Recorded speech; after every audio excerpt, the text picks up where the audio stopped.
voy a predicar este y otros dos mensajes sobre la monarquía, los reyes de Israel, David, Saúl. Entonces, hoy comenzamos como una introducción al tema la monarquía de Israel. La historia de la monarquía de Israel comienza con Samuel. Vamos a 1 Samuel capítulo 1 y leamos versículos 1 y 2. Dice: hubo un varón de Ramataim de Sofim, del monte de Efraín. Cuando la Biblia dice del monte de Efraín, del monte de Judá, del monte de Benjamín, se refiere al reino, ¿sí? O a la tribu, que se llamaba Elcana, hijo de Jeroham, hijo de Eliú, hijo de Tohu, hijo de Suf Efrateo, y tenía él dos mujeres. El nombre de una era Ana y el de la otra Penina. Y Penina tenía hijos, mas Ana no los tenía. ¿Por qué se mencionan tantos datos y tantos nombres solo para hablar de Samuel? ¿Sabe por qué? Porque la historia de cada uno de nosotros, hermanos, comienza desde muy atrás.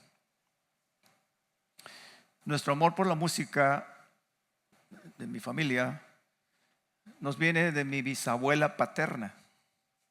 Ella era una soprano que cantaba en el coro de la iglesia. Y según dicen, cantaba muy bonito, tenía muy bonita voz. La Biblia comienza a contar la historia de Samuel muchísimo antes de que él naciera. Y comienza con un hombre llamado Suf, 6 generaciones atrás. ¿Cuántos saben que Dios es Dios de generaciones? Hablar de monarquía es hablar de generaciones. Los Tudor en Inglaterra gobernaron por 118 años.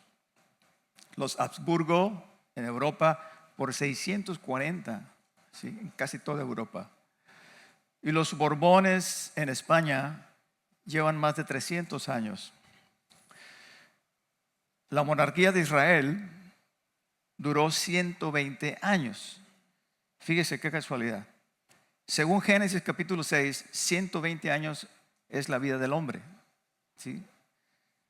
Para luego entrar en un reino espiritual que será con el Mesías, ¿sí? Termina el reino del hombre, 120 años, y luego viene el reino mesiánico con Jesús. La Biblia, hermanos, es maravillosa y es la palabra de Dios. ¿Cuántos dicen amén a eso? Samuel fue el último juez de Israel. Después de Sansón, termina el libro de Josué y empieza el periodo de los jueces. Muy interesante, recomiendo que lo lean. Y tiene una característica muy especial ese libro. No tenían rey y cada quien hacía lo que bien le parecía. Después de Sansón vino Samuel. Los dos nacieron de madres estériles y junto con Juan el Bautista son hombres que nacieron milagrosamente para cumplir una misión especial. Dice el Salmo 100: porque Jehová es bueno, para siempre su misericordia y su verdad por todas las generaciones. Gloria a Dios. Éxodo 25: no te inclinarás ante ninguna imagen, ni las honrarás, porque yo soy Jehová tu Dios, fuerte, celoso, que visito la maldad de los padres sobre los hijos hasta la tercera y cuarta generación de los que me aborrecen, y hago misericordia a millares de los que aman y guardan mis mandamientos. Aquí está el Dios justo que hace bien a los que le honran, pero que también visita la maldad de generación en generación. ¿Cómo serán nuestras generaciones venideras?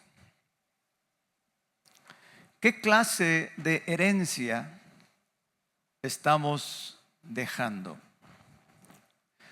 Como el abuelo decía, ¿verdad? Era tan pobre que lo único que les dejó fue dinero. ¿Qué le estamos dejando a nuestros descendientes? Poco pensamos en lo que hay detrás de nosotros, de dónde venimos y lo que vendrá después de nosotros. Elcana, padre de Samuel, era quinta generación de levitas. Él venía de Coat, hijo de Moisés. Moisés tuvo 3 hijos, Gerson, Coat y Merari. Él era descendiente de Coat. Ted Bundy, el asesino serial de los años 70, no sé si alguno de ustedes lo recuerde, violó y asesinó a decenas de mujeres en Estados Unidos. Ted Bundy, a los 4 años, su padre los abandonó. Él y su mamá fueron a vivir a la casa de sus abuelos y el abuelo lo golpeaba. Pregunto, ¿será importante la crianza de los hijos? ¿Será importante que los matrimonios se lleven bien y duren toda la vida? ¿Será importante la familia? ¿Cuántos dicen amén?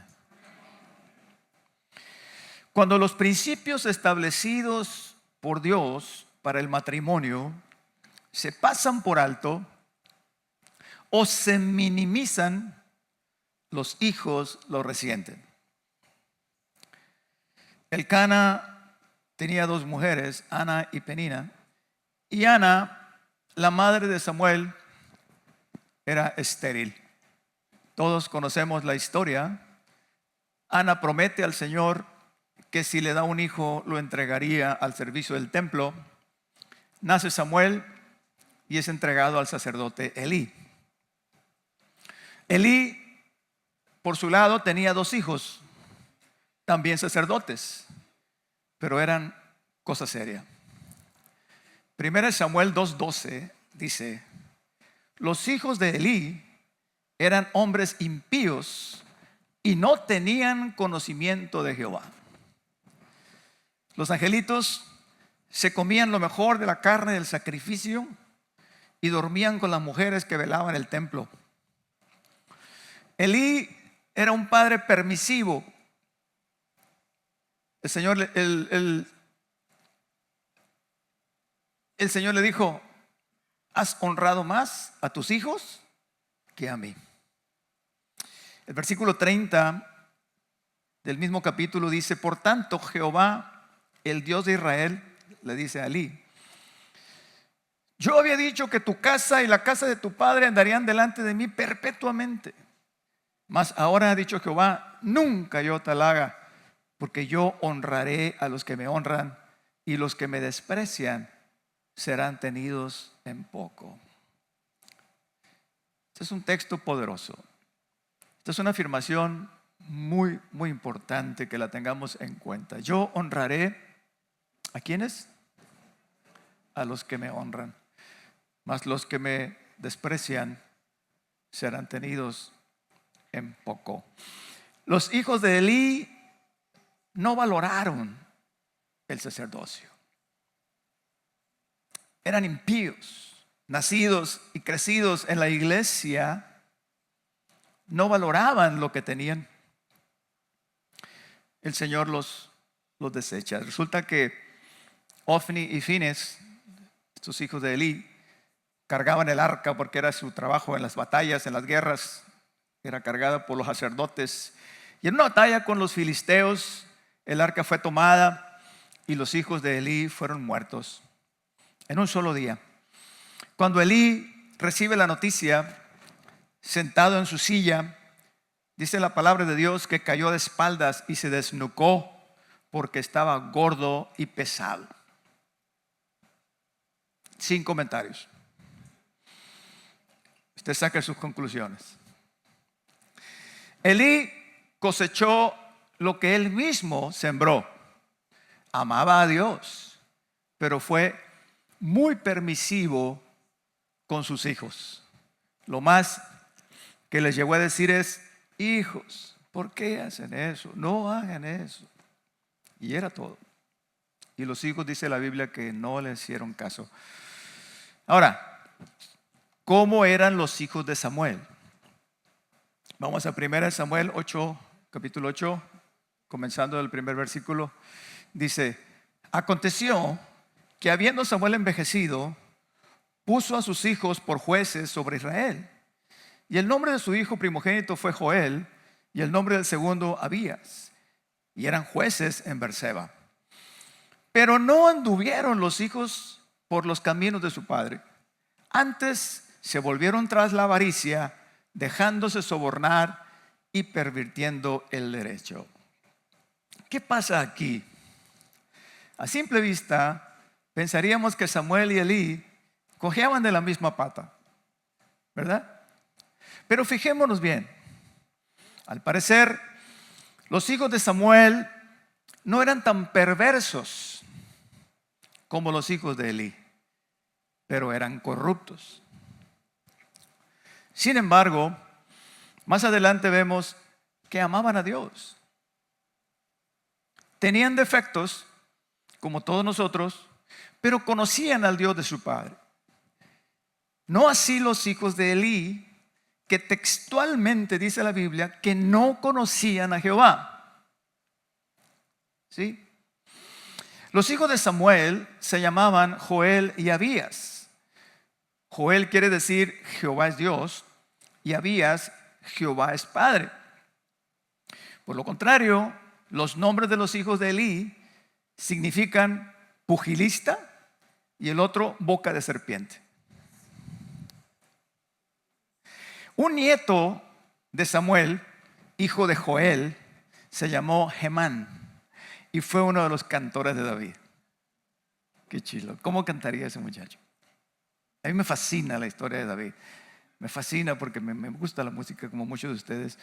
David fabricaba los instrumentos, inventaba, y muchos, creo que más de 100. ¿Cómo cantaría David? ¿Cómo cantaría Hemán, Jedutún, los cantores, los que dirigían el canto?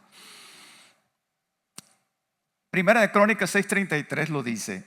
Estos pues con sus hijos ayudaban, o sea, en el canto del templo. Dice: de los hijos de Coat, el cantor Hemán, hijo de Joel, hijo de Samuel.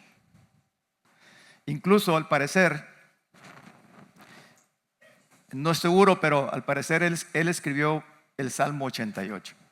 Es un Hemán esreíta, probablemente sea él, probablemente sea otro, pero es muy probable que sea él.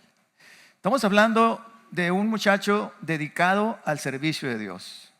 Tercera generación, ¿sí? Nieto de Samuel. Ahora, regresemos a la historia de la monarquía. Periodo de los jueces. No hay rey. Se levantó Débora, Barak, Otoniel, Gedeón, Sansón, Samuel. Durante toda la vida de Samuel, Israel estuvo bien. Creo que fueron como 40 años que juzgó Samuel. Sin embargo, llegó el momento dado en que el pueblo pidió rey. Dice que se reunieron todos los ancianos de Israel. 1 Samuel 8:4. Y fueron a Samuel en Ramá y le dijeron: mira, has envejecido y tus hijos no andan en tus caminos, son corruptos. Ahora pues, danos un rey para que nos juzgue como todas las naciones. Déjeme hacer un rewind. Eran corruptos. ¿sí? Tenían un defecto, ¿sí? O muchos, pero amaban al Señor. ¿Quién de nosotros no tiene defectos? ¿Quién de nosotros, hermanos, no tiene situaciones? Pero estos, según amaban al Señor y le echaban ganas. Y vemos ahí, pues, como Gemán, Jedutún, ¿quién es?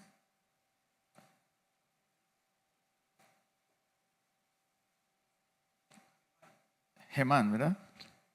Estaba ministrando en el templo. Le digo esto porque muchos piensan que los personajes bíblicos son santos. Y es San fulano, hermanos.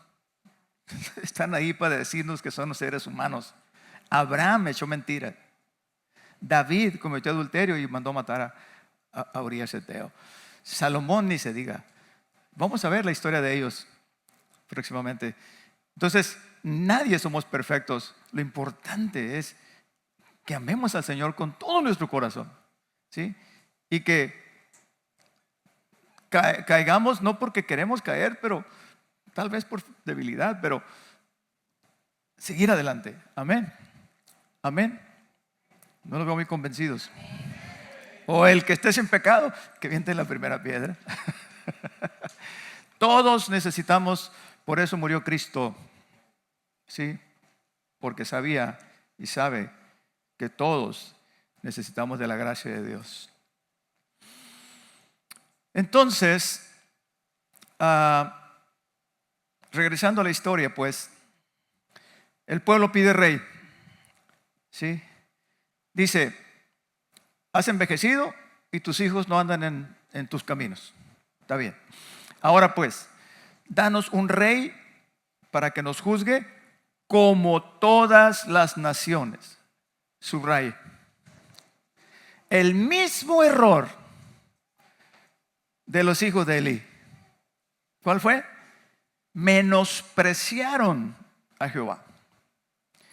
No es el hecho de pedir un rey lo que desagradó al Señor, sino que despreciaron a Jehová y quisieron un rey terrenal, porque el Señor era su rey. Jehová era el rey de Israel y tenía sus siervos. Me pregunto yo, ¿por qué querrían un rey terrenal si ya tenían un rey celestial? Acepto una, nomás una. Dos, pues. ¿Por qué querrían un rey terrenal si ya tenían un rey celestial? La misma Biblia dice: querían ser como todas las naciones. Spurgeon dijo: si eres un siervo de Dios, no te rebajes a ser rey de Inglaterra. Hermanos, vosotros sois real sacerdocio, nación santa, pueblo adquirido por Dios. Somos gente importante. ¿Cuántos dicen amén? Y si no para el mundo, para el diablo sí. El diablo nos respeta. Gloria a Dios. ¿Están muy serios, hermanos? Alguien diga gloria a Dios. Mire, no lo dice la Biblia, pero yo creo que otra razón por la que ellos cambiaron. Pero antes de decírselas, ellos no valoraban lo que tenían. Hermanos, como los hijos de Elí, tampoco. Hermanos amados, que Dios nos ayude para valorar la bendición que tenemos en Cristo Jesús. ¿Sí? Es el Evangelio, que ha sido el Evangelio. Para mí, hermanos, lo más valioso que mis padres me dejaron, ¿sí? Es el Evangelio.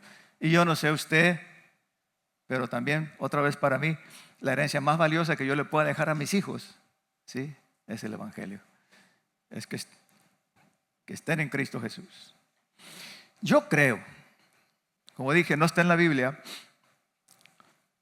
que era más fácil para ellos confiar en un rey que podían ver, que confiaran en un Dios que no veían. ¿No cree usted? A la gente le pasa algo parecido. Muchos prefieren creer en una imagen o una estatua, aunque se llame la Santa Muerte, nomás porque la ven, en lugar de creer en un Dios que no ven. ¿Sí o no? Así es la gente. Quieren ver. Amados, dice la palabra de Dios que es necesario que el que se acerca a Dios crea que le hay y que es galardonador de los que le buscan. Porque sin fe es imposible agradar a Dios. Porque a Dios nunca lo vamos a ver. A Dios nadie lo ha visto. Dice, su amado Hijo nos lo ha dado a conocer. Jesús dijo, el que me ha visto a mí ha visto al Padre. ¿Sí?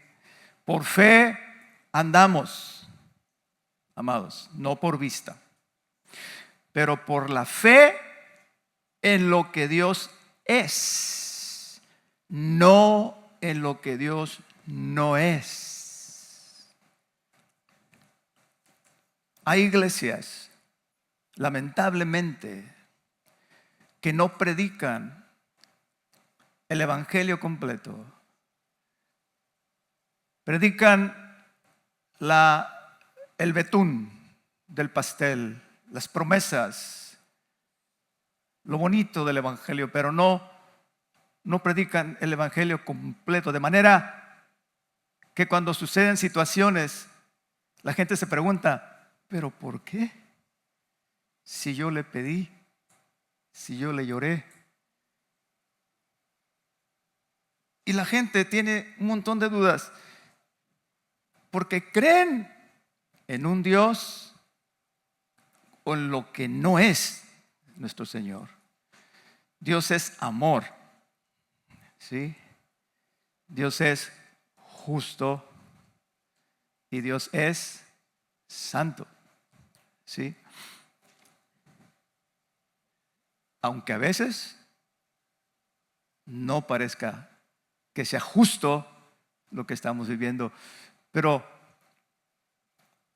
fe en nuestro Dios que no vemos. ¿Cuántos creen que tenemos un Dios todopoderoso, que está en todo lugar, ¿sí?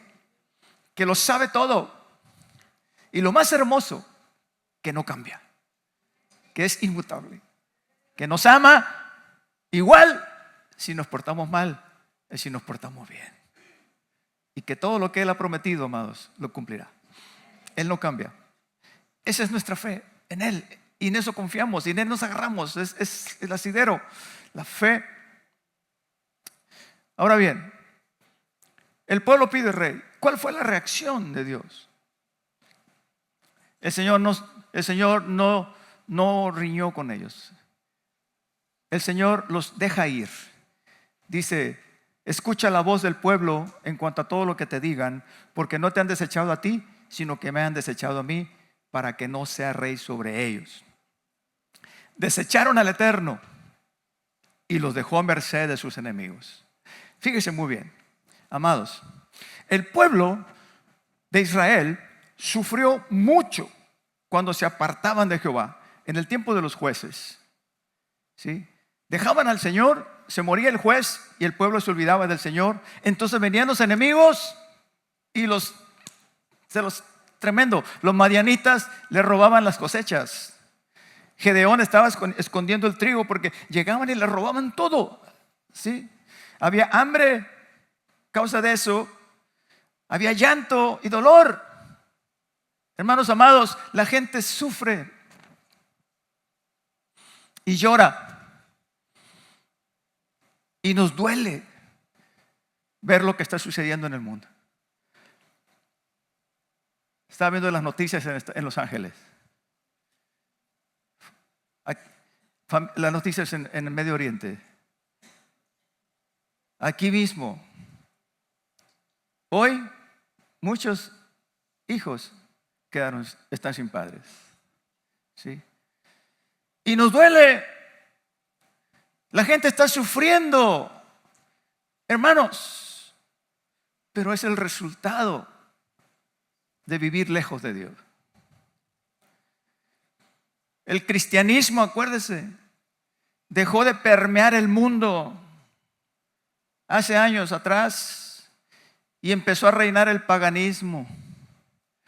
Cuando el mundo era cristiano por 2000 años, la gente tenía temor de Dios. Las cosas eran diferentes. Hoy las cosas van de mal en peor, cada vez mal. El pueblo se está alejando del Señor. Sin embargo, las leyes espirituales se cumplen, amados. Todo lo que el hombre siembra, eso también segará. Y si dejamos al Señor, Él se aleja de nosotros. Este es un principio.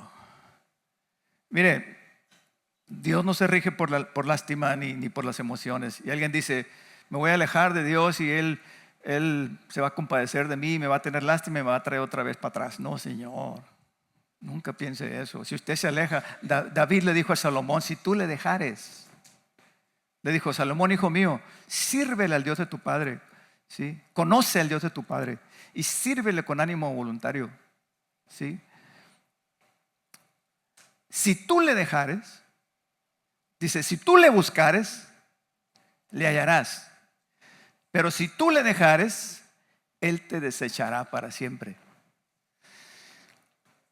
Conozca a Dios, conozcamos al Señor. Él es soberano, Él es el eterno. ¿Quién es el hombre para que le diga qué hacer? ¿Quiénes somos nosotros para decirle cómo hacer las cosas? Lea la Biblia. ¿Cómo le contesta él a Job? ¿Dónde estabas tú? Cuando yo formaba el círculo de la tierra, ¿dónde estabas tú? ¿Conoces acaso tú el origen del viento? ¿Conoces tú acaso el origen de los copos de la nieve? El diseño de los copos de... Amados, Dios es Dios. Nosotros somos sus criaturas, ¿sí? ¿Quién es el hombre para contender con el Todopoderoso? Pero la gente no sabe. La gente le enseñan a un Dios que puede manipular, a un Santa Claus, al que le puede pedir, con el que se puede enojar, amados, pero es importante que escuchemos estos temas, que conozcamos al Señor. Él honra a los que le honran, mas los que lo desprecian o menosprecian, que viene siendo casi lo mismo, quedan a merced de sus enemigos. ¿Dónde quiere estar usted? Suban alabanza, por favor. ¿Dónde quiere estar usted? ¿Quiere estar bajo el abrigo del Altísimo? ¿O quiere estar a merced de sus enemigos?